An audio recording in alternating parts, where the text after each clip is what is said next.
Every single story you're about to hear are inspired by true events. They've been researched and confirmed, and they'll make you question what's lurking just outside your door. You'll never look at the shadows the same way again.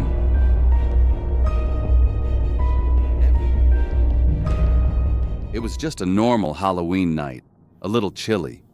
You had kids running around, bags so full of candy they were dragging on the ground. The usual stuff. Josh and his friends were just walking, listening to the leaves crunch under their shoes. Everything was fine. So, the first time they saw the guy, it wasn't even a thing. He was just standing in some person's yard, mostly in the dark. They saw something shiny on his costume and figured he was a robot or something. They grabbed their candy and left. Didn't think about it again. A couple more houses went by. But then things started to get quiet. You know how you can just get a feeling? Nothing you can point to, just something feels off. The friends stopped joking around so much. It felt like they were the only people out on the street all of a sudden. Then they saw him again, at the edge of another lawn, a few houses ahead. It was the same guy, same shiny costume, standing completely still. That's when one of them stopped walking. "Hey," he said real quiet. "Didn't we just see that guy?" Everyone stopped. They all looked down the street at the person. He wasn't moving, not even turning his head to look at them. He was just a statue. Another friend tried to laugh it off. "It's probably just a decoration, man. A really good one." But nobody was laughing. It didn't look like a decoration. It looked like a person, and it was definitely closer than the last one. A seed of real dread started to plant itself in their guts. This is where the night changed from fun to something else. They decided to test it. They'd cut down the next side street and walk fast for a block, then come back out on the main road. There was no way he could get ahead of them then. It was a silent agreement. No one said, "Let's run," but their pace picked up. The sound of their sneakers on the pavement was faster now, louder in the quiet. They turned the corner out of his line of sight and started to jog. They ran for a full block, their costumes rustling and their breath getting heavy. Then they slowed down, turned the next corner, and looked. The street was empty. A wave of relief washed over them. It was nothing. Just a dumb prank, a weird decoration. They started laughing, feeling stupid for being so scared. And then they saw him. He was 3 blocks down, on the same side of the street, standing at the edge of another lawn, just as still as before. But he was there, ahead of them. It was impossible. The laughter died in their throats. The cold feeling came back, 10 times worse than before. This wasn't a prank. This wasn't a decoration. This was something else. This was wrong. The walk home after that was the longest of their lives. Josh had his house keys out, gripping them so tight the metal dug into his palm. They didn't talk. They just walked in a tight group, right down the middle of the street, as far away from the dark yards and porches as they could get. Every rustle of leaves, every porch light that flickered, made them jump. Every dark shadow looked like him. They kept looking over their shoulders, down side streets, expecting to see him, but he was never there. The real fear was looking forward. They were so scared to turn a corner and see that silent, shiny person waiting for them again. Finally, they saw it. Josh's house. It was dark, but it was familiar. It was safe. Josh ran ahead, fumbling for his keys. His hands were shaking so bad he dropped them on the porch. The jingle of the keys hitting the wood was like an alarm bell in the silence. He scooped them up, shoved the key in the lock. For a second, that felt like a year. It wouldn't turn. Then finally, a click. They tumbled inside, slamming the heavy front door and throwing the deadbolt. The sound of it sliding home was the best sound in the world. They didn't stop there. They ran through the house, locking every window, pulling every shade down. They were panting, out of breath, a pile of candy bags forgotten by the door. They were home. They were safe. At least, that's what they thought. After a minute, one of them crept to the living room window and pulled the curtain back just a crack. He looked out at the driveway, and all the blood drained from his face. He was there, standing at the very end of the driveway, right under the streetlight. He wasn't moving. He wasn't walking toward the house. He was just standing there. His head was tilted, and his face wasn't a face. It was a perfect, smooth mirror, reflecting the streetlights and the dark houses. It wasn't a mask. It was just a blank, reflective surface. And in that mirror, they could see a tiny, twisted reflection of their own house, their own window, their own terrified faces staring back at them. Pure panic took over. Josh grabbed his phone, his hands shaking so bad he could barely hit the right icon. He called his dad. The sound of the phone ringing echoed in the dead silent room. It rang and rang. Outside, the person didn't move. He just stood there, a perfectly calm reflection of their terror. The phone stopped. Voicemail. Josh looked down at the screen, his face lit up by the small, useless light. When he looked back up, his heart stopped. The driveway was empty. He was gone. The next half an hour was a special kind of hell. They were huddled on the couch in the dark. It wasn't the fear of an attack. It was the fear of the unknown, the waiting. The silence was the worst part. It was so complete that you could hear the hum of the refrigerator from the kitchen. Every creak of the house settling was him. Every tap of a branch on a window was him. They argued in whispers. "Did you lock the back door?" "Yes, I locked it." "Are you sure?" It was a quiet, suffocating fear that filled every corner of the house. The sound of a car engine pulling into the driveway made them all flinch, but then they saw the familiar headlights.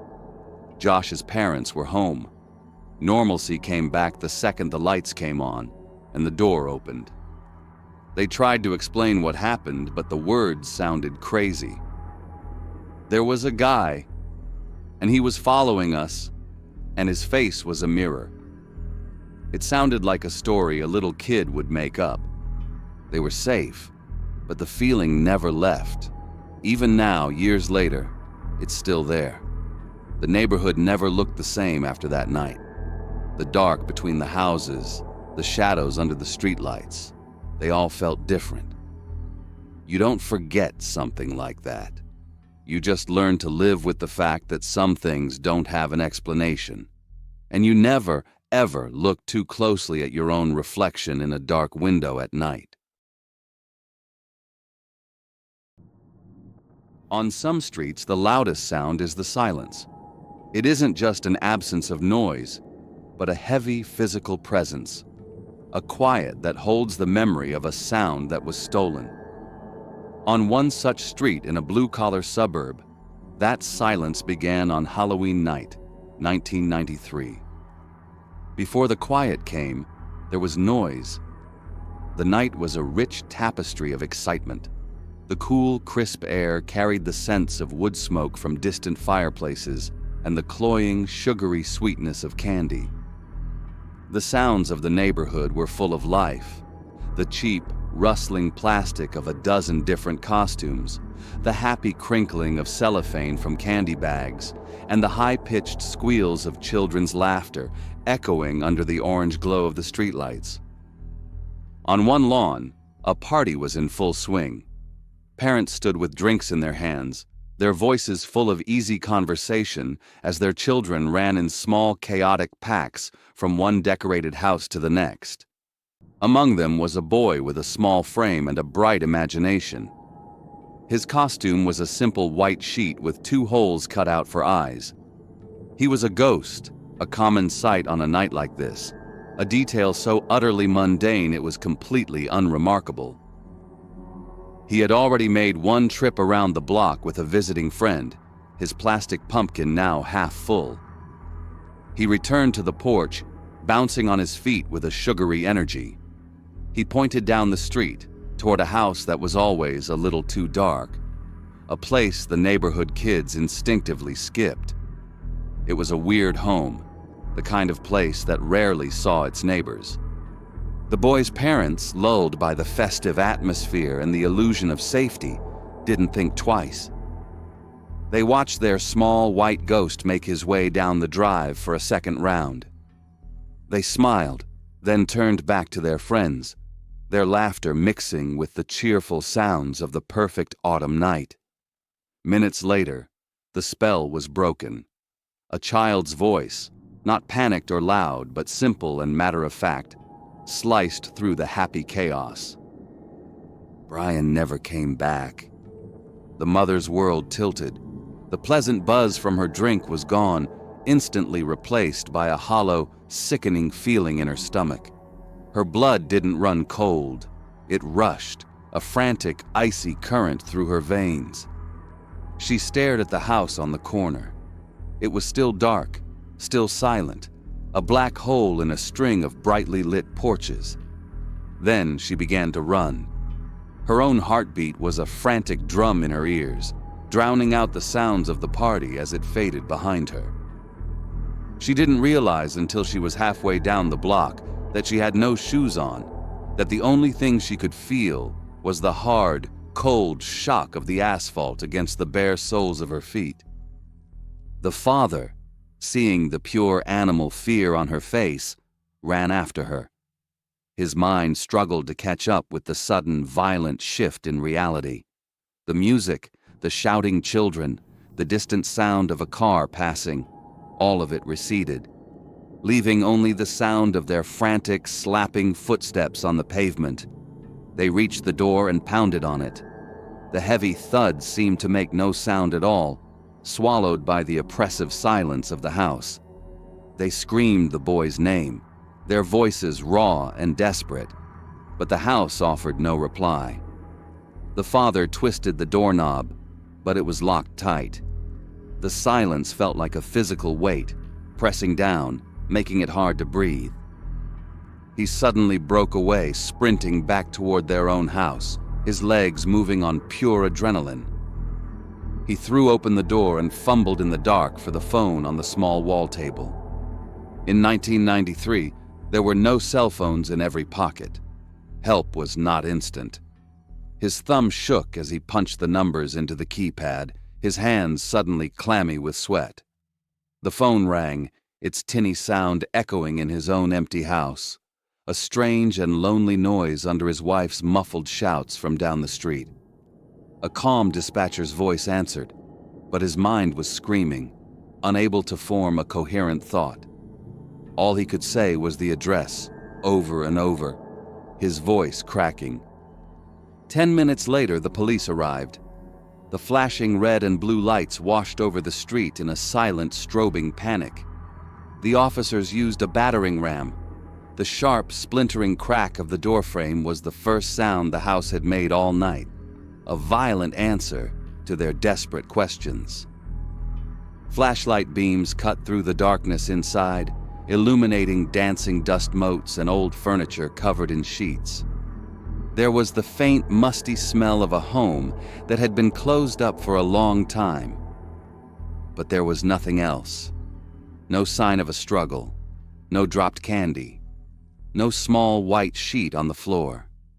There was no sign that the boy had ever been there at all. Brian was never seen again. The police investigation provided no answers, the case eventually growing cold and closing. The neighbors, once so vibrant, were never the same. They stopped having parties on their lawn. Then they stopped sitting on their porch. The joy in their eyes was replaced by a hollow, vacant look that never left. Their happiness seemed to crumble apart, year by year, until they were just two figures frozen in a grief that had no closure. Eventually, the dark house on the corner was sold. A nice couple moved in. They renovated it, painting the gloomy exterior a cheerful yellow. They had 3 young daughters, a nice Catholic family completely unaware of the event that had stained their home. They put up Christmas lights in December and held backyard barbecues in the summer, their happy, normal lives unfolding on top of an unspoken tragedy. But for those who were there that night, the house was a scar. A strange, unnatural quiet settled over the entire street, an absence where the cheerful noise of children should have been. Years later, those who grew up on that block would still see the boys' parents sitting on their porch in the evenings, their once vibrant lives having simply, quietly, unraveled. They were a constant, silent reminder that the most terrifying things don't always announce themselves with a scream. Sometimes they just vanish, leaving nothing behind but an empty space and a silence you can hear for the rest of your life. The Halloween night began with a perfect, crisp autumn air. A gentle river of costumed children flowed from one house to the next, their happy shouts echoing down the quiet street. Inside, Carl sat with a large bowl of candy and a warm mug of cocoa, enjoying the simple peace of the evening. The polite greetings from the kids and the knowing waves from parents on the sidewalk painted a scene of simple, normal life. It was a good night. By 9 o'clock, the river of trick-or-treaters had slowed to a trickle and then stopped. Carl felt a pleasant sense of satisfaction. He flicked off the porch light, a silent signal that the night was over, and took the empty candy bowl to the kitchen. The house settled into a comfortable silence. That's when he heard it. 3 firm knocks that seemed to echo in the sudden quiet. He figured it was just one last late straggler. Not bothered. He grabbed a small handful of leftover candy and opened the door. Standing on his porch was a teenager in a Dracula costume. He wore a cheap black cape and a plastic shirt with a fake white collar. His face was painted a ghostly white, with dark, crude shadows around his eyes, as if a child had done it. But the eyes themselves were not childish. They were brown and empty, like deep, dark holes. The boy said nothing. He didn't say trick or treat. He simply held out his bag in a silent, unblinking demand. The quiet was not shy. It felt heavy and deliberate. Carl, thrown off by the strangeness, dropped the candy into the bag.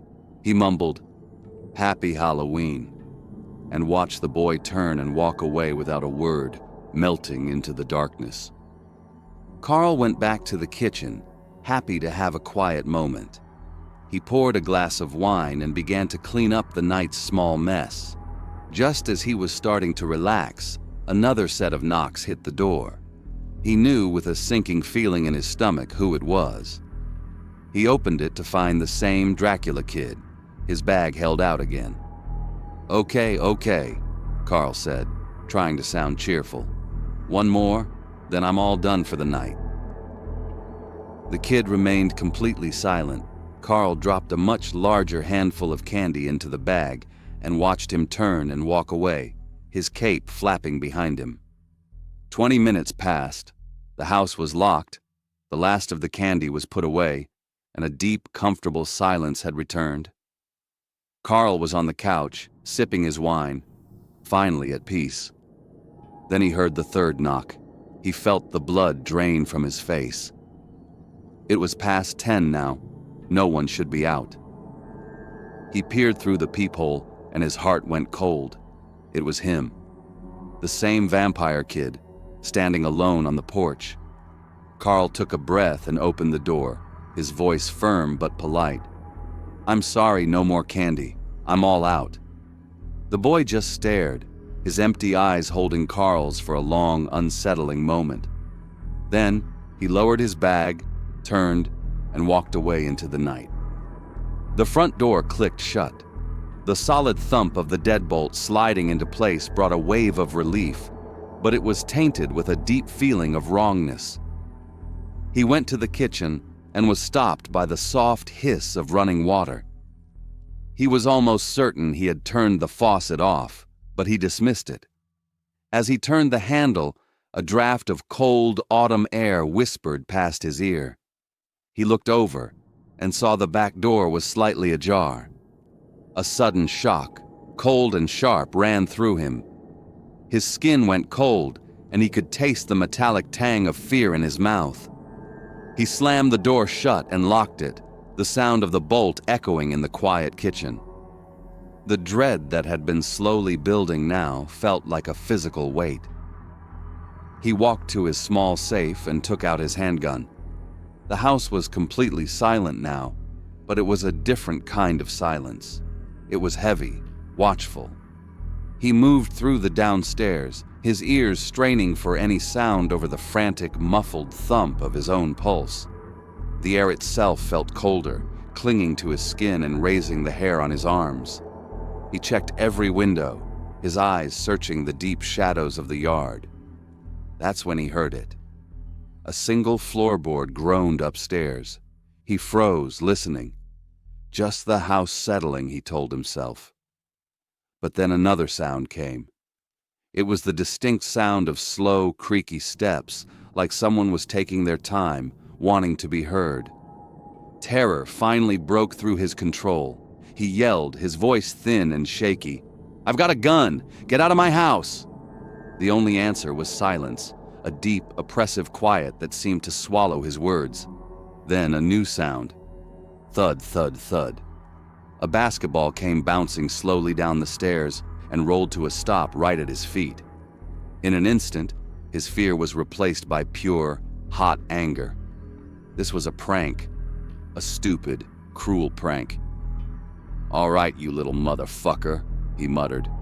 He put the gun away. He was going to march up those stairs and give this kid a piece of his mind. His own footsteps creaked loudly as he climbed into the darkness of the second floor. The air up here was even colder. He moved toward his office and saw a faint glow from the doorway. His computer screen was on, its soft light pulsing in the dark room. The room was empty. He continued down the hall to the bathroom. He could hear it again. The soft, incessant hiss of running water from the faucet. He knew then, with absolute certainty, that he was not alone. His bedroom door stood open. His eyes were drawn to the small closet in the corner, its door also slightly ajar. He flipped on the light and pulled the closet door wide open. Nothing. Just his own clothes hanging in the sudden bright light. He stood there for a full minute, shaking his head, trying to make sense of it all. That's when a loud, wet thud slammed against his bedroom window, right beside his head. The sound was so close, so violent it made him cry out. He spun toward the window and looked out into the night. He saw him, the vampire kid, scrambling down from the second-story windowsill. The teenager landed on the soft grass below, looked up and grinned. He gave Carl a mocking middle finger and then bolted into the night. A profound wave of relief washed over Carl. It was just an asshole kid. It was over. He went downstairs, his body weak with adrenaline, and poured another glass of wine.